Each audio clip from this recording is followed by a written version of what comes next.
भागलपुर दंगा एक त्रासदी था, एक हम त्रासदी कहते हैं, प्री प्लान्ड, ये प्री प्लान्ड था।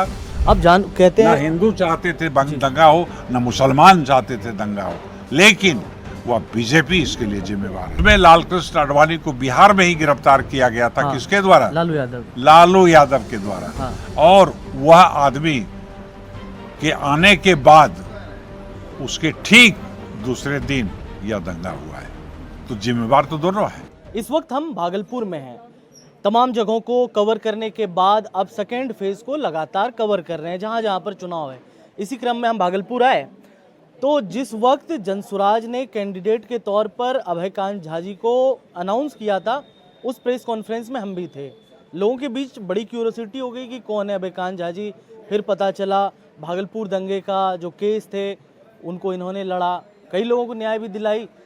फिर से चर्चा इस बात की हुई कि क्या कांग्रेस के जो अभी फिलहाल सिटिंग विधायक हैं अजीत शर्मा, जो खुद टफ कैंडिडेट के रूप में देखे जा रहे हैं भागलपुर के लिए, रोहित पांडे का भी चक्का कई बार उन्होंने रोका। अब हमारे साथ सीधी बातचीत करने के लिए अभयकांत झा जी हैं। पहले तो आज आपका रोड शो था, कैसा रहा ओवरऑल रोड शो? धन्यवाद।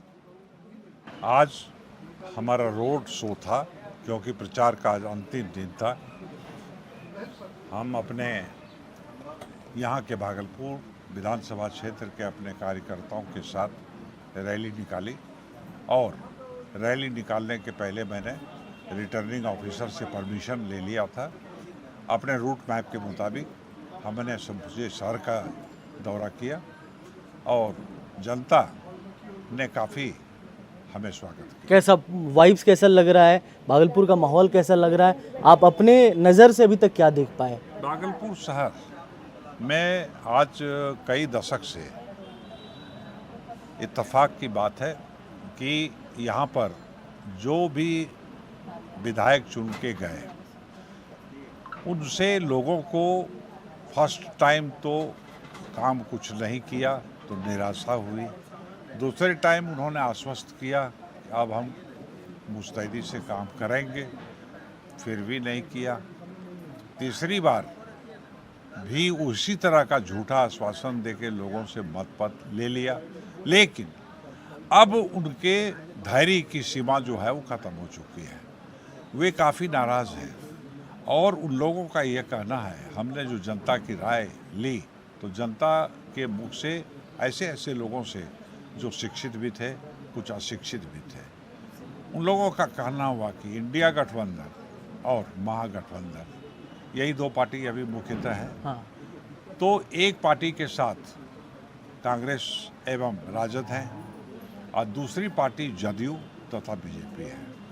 ये दोनों का जो है ये आज तक सिर्फ और सिर्फ आरोप प्रत्यारोप एक दूसरे के खिलाफ लगाते रहे।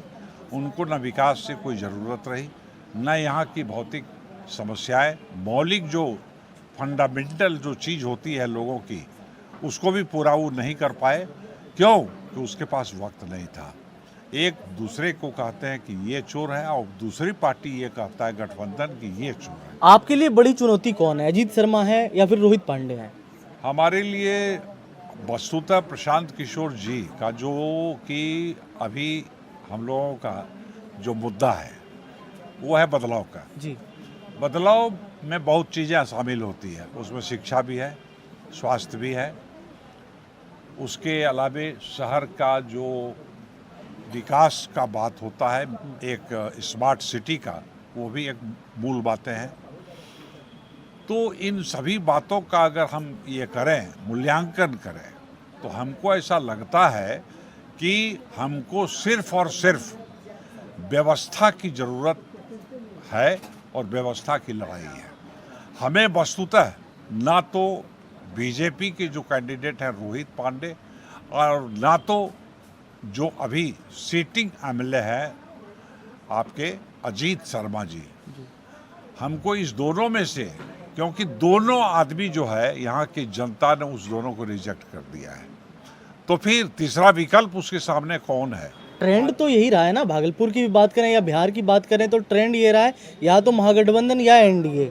अब बीच में जनसुराज अपनी एक्सेप्टेंस बना पाएगा, लगता है यही बात हमने प्रशांत किशोर जी से भी इंटरव्यू के वक्त पूछा था कि आपको लगता है इन दोनों के बीच आप अपनी एक्सेप्टेंस बना पाएंगे, तो आपको क्या लग रहा है भागलपुर में आप अपनी एक्सेप्टेंस बना पाएंगे? डोर टू डोर जा रहे हैं तो किन मुद्दों को इंट्रोड्यूस कर रहे हैं जो अभी तक अनटच्ड है?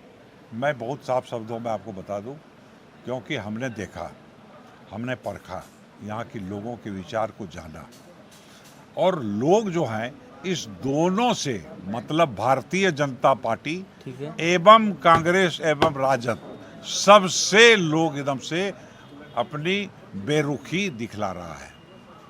मैंने ये देखा क्षेत्र में के भ्रमण के दौरान, कहा कि साहब उसने भी आश्वासन दिया, कुछ नहीं किया, ये जब आए तो इसने भी कुछ नहीं किया, और यही देखते रह गए हम लोग कि ये दोनों आदमी लड़ रहे हैं आपस में। तो जब आपस में अपना विचार का समन्वय नहीं बना सके तो समाज को कुछ दे भी नहीं सकते हैं। इसलिए उनके सामने उस वक्त विकल्प नहीं था, लेकिन जनसुराज ने अभी सब जनता के सामने एक विकल्प दिया है, नई सोच, नई धारा, नई पृष्ठभूमि के साथ, कि व्यवस्था बदलना है। यूथ कनेक्ट कर पा रहे हैं, आप डोर टू डोर जा रहे हैं तो यूथ से क्या बातचीत हो रही है, कनेक्शन बिल्डअप हो पा रहा है? यूथ को, यहाँ के भागलपुर के युवाओं में जन सुराज के सिद्धांतों से वे लोग काफ़ी खुश हैं और काफ़ी उत्साह तथा उमंग है। बीजेपी का जनाधार एक जातिगत जनाधार, जेडीयू का एक जातिगत जनाधार, राष्ट्रीय जनता दल का जातिगत जनाधार, अभय कांत झा का जनाधार क्या है? मेरा जनाधार जाति पाति नहीं है। मैं किसी संप्रदाय के प्रति आज तक अपने जीवन में 50 वर्षों तक जो सेवा की है, कभी नहीं देखा कि कौन हिंदू, कौन मुसलमान, कौन अनुसूचित जाति, कौन पिछड़ी जाति, कौन किस जाति के लोग हैं। मैंने जो आया उसका सम्मान किया अपने प्रोफेशनल कंडक्ट के मुताबिक, और मैंने किसी के साथ भेदभाव आज तक नहीं किया है। तो मेरे स्वभाव में ये बातें आ चुकी है, मेरे जीन में इस बातें का समावेश हो चुका है, इसलिए मैं अपने स्वभाव को बदल नहीं सकता। इसलिए मैं कभी जात पात धर्म पर हम किसी को, किसी व्यक्ति के साथ किसी तरह का गलत काम नहीं, ना भेदभाव करने की आपने बात की। आपने भागलपुर दंगे का मुसलमानों के पक्ष से केस भी लड़ा, जो कि बहुत बहुचर्चित रहा है, लड़ा, और आपकी वो एक अचीवमेंट में भी शामिल है जो आपने वो किया है। जी हाँ, प्रशांत किशोर जी ने खुले मन से कहा था। हाँ, मैं उस वक्त मौजूद मैं था उस जब वक्त बातचीत हो रही जब थी। ये सांप्रदायिक दंगा 1989-90 की बात है, हाँ, जब हुआ तो बड़े बेतरतीब तरीके से यहाँ पर लोग इस बात से असंतुष्ट थे कि प्रशासनिक जो कार्रवाई हो रही थी वो बिल्कुल एक तरफा कार्रवाई हो रही थी। लेकिन कानून के तहत जितना रिलीफ मुसलमानों को मिलना चाहिए था, बेहिचक मैंने उन सभी को वो सहूलियत और उनको न्याय दिलाने की सुविधा दी और उन्हें न्याय दिलाया। और जितने हिंदू भाई हमारे यहाँ आए उनका भी मैंने काम किया। भागलपुर दंगा आपकी नज़र में क्या था? भागलपुर दंगा एक त्रासदी था, एक हम त्रासदी कहते हैं, और ये इस तरह का डिजास्टर भागलपुर में किसी व्यक्ति की विशेष ने नहीं किया, बल्कि ऐसे तत्वों ने किया, ऐसे तत्वों के लोगों ने किया जिन लोगों को समाज से कोई सरोकार नहीं है।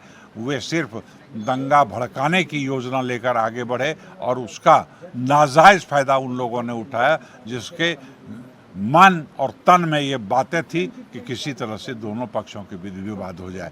वो आदमी आज तक पिक्चर में नहीं आया, किसने इस तरह का दंगा भड़काया और कौन जिम्मेवार है इसके। आप कहते ना हैं हिंदू चाहते थे दंगा हो, ना मुसलमान चाहते थे दंगा हो, लेकिन वह बीजेपी इसके लिए जिम्मेवार है, मैं कहता हूँ, क्योंकि मैंने बड़ी गहराई से देखा है।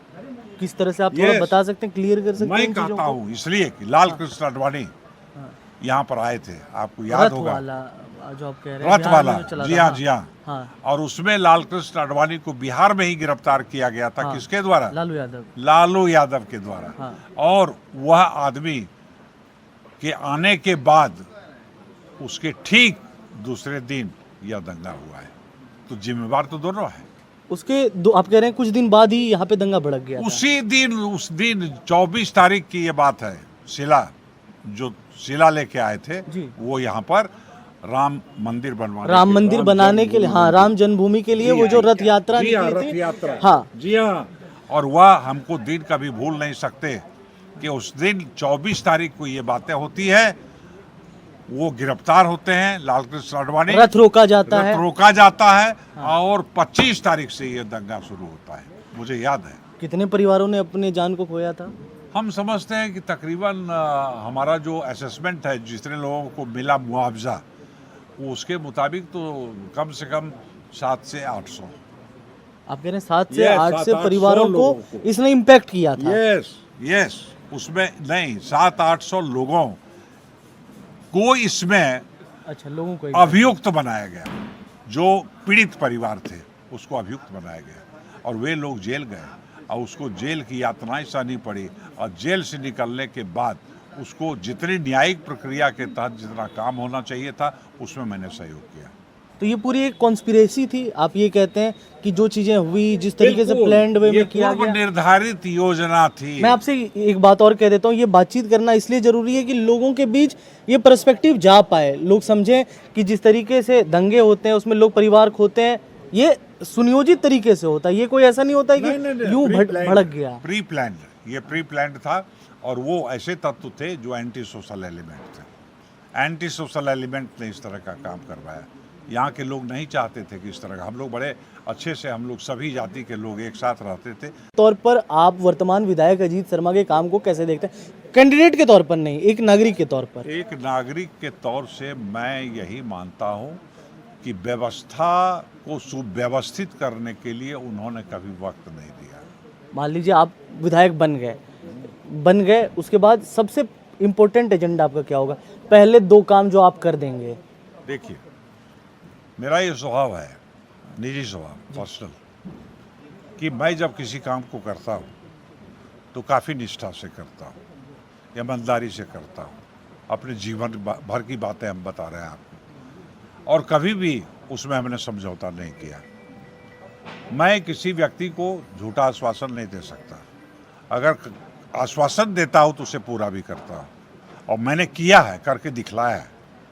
धरातल पर उसको हम लाके दिखलाया है यहाँ की जनता को कि देखो कि मैंने अगर आश्वस्त किया तो उसको पूरा किया, लेकिन एक राजनेता के रूप में नहीं, बहैसियत एक अधिवक्ता के मैंने ये काम किया है, ये मेरी आदत है। अधिवक्ता के तौर पर एक सवाल भी पूछ लिया जाए आपसे, आप कह रहे हैं कि आपने मुस्लिम पक्ष का केस लड़ा, तो क्या हिंदू पक्ष उससे नाराज है या अभी आप जाते हैं तो वो एक सॉफ्टनेस दिखता है आपको?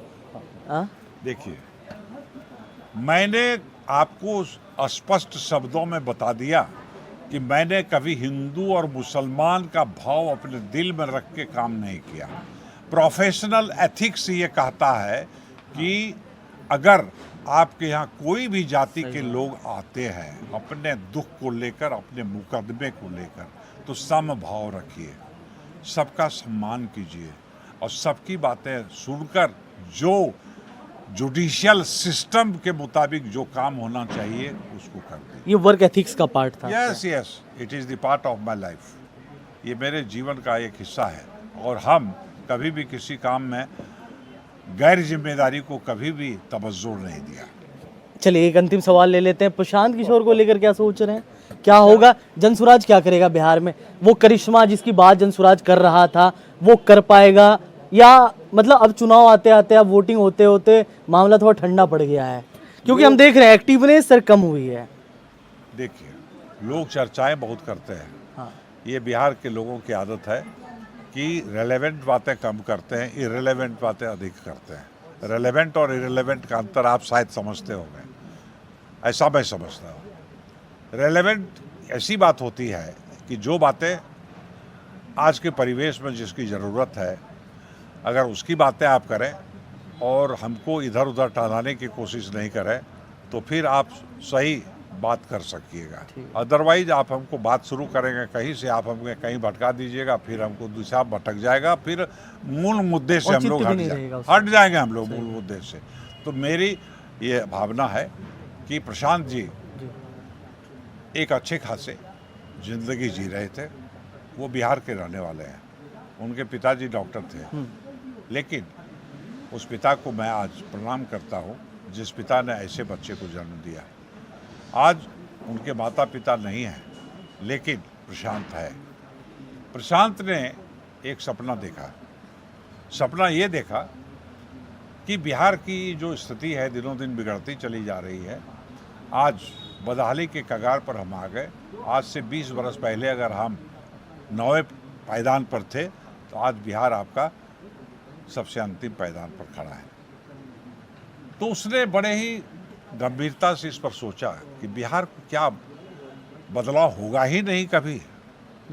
उसने ये सोचा अपने मन में और उसने यह अपने उस धरती को आके सबसे पहले प्रणाम किया जहाँ कि उसका जन्म हुआ था और वहाँ से शपथ लिया।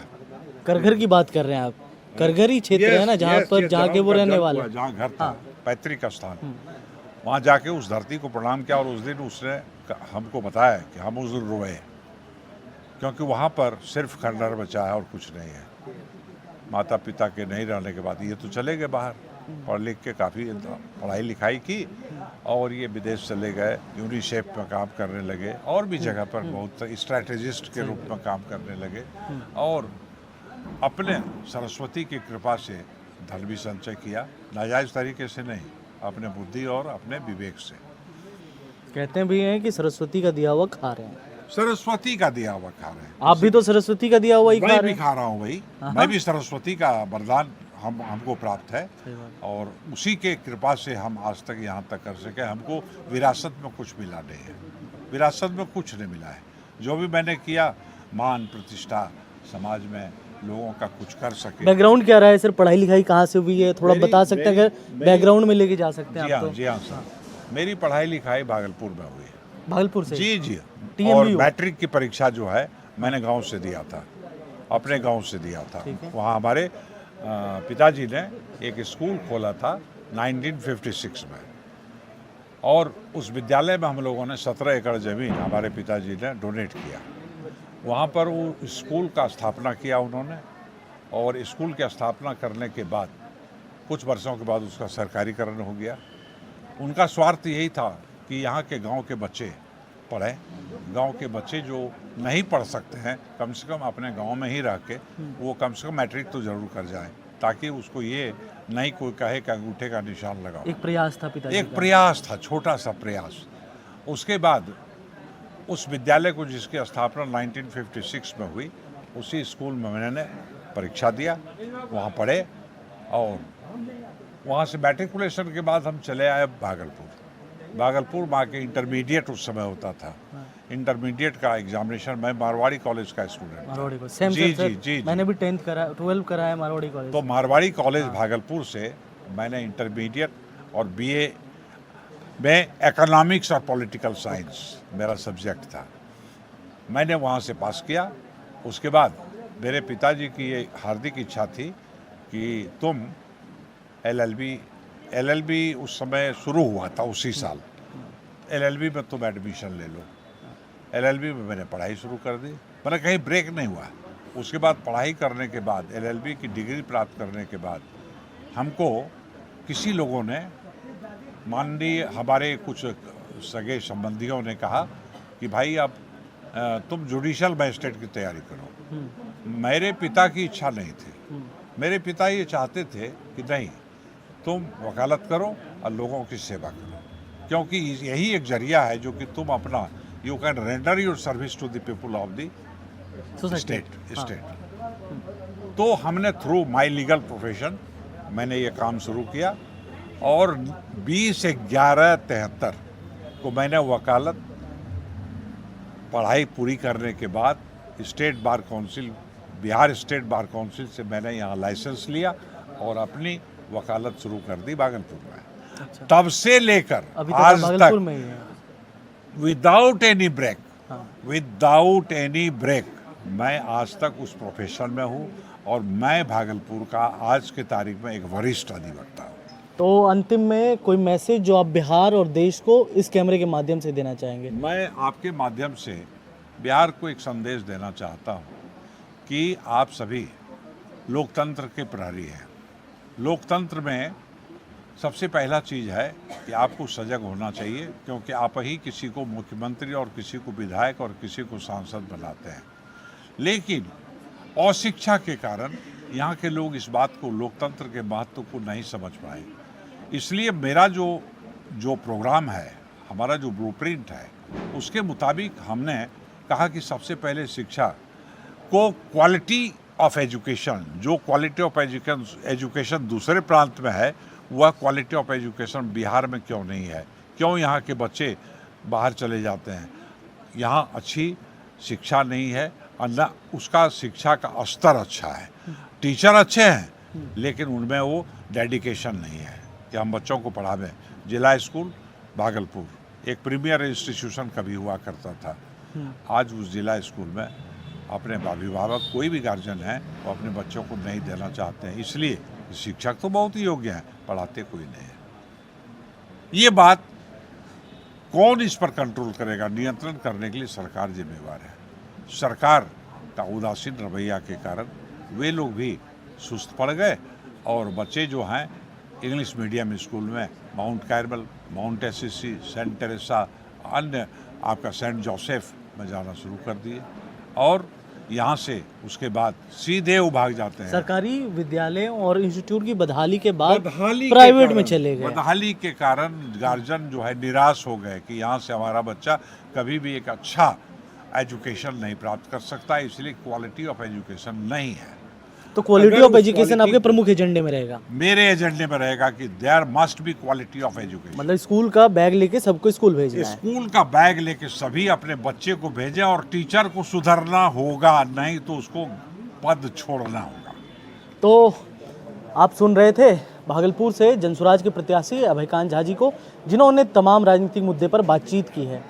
अब दूसरे चरण की वोटिंग परसों होनी है, कुछ ही दिन बचे हैं। आज जब हम रिकॉर्ड कर रहे हैं तब की तारीख से हम आपको कैलकुलेट करके बता रहे हैं। 14 तारीख को परिणाम सामने होंगे। परिणाम के बाद बिहार को बिहार का नया मुखिया भी मिल जाएगा। देखना दिलचस्प होगा इस बार बिहार की कमान किसके हाथ में जाती है। वीडियो जर्नलिस्ट अभिषेक के साथ प्रेम कश्यप, एयर नाउ, भागलपुर, बिहार।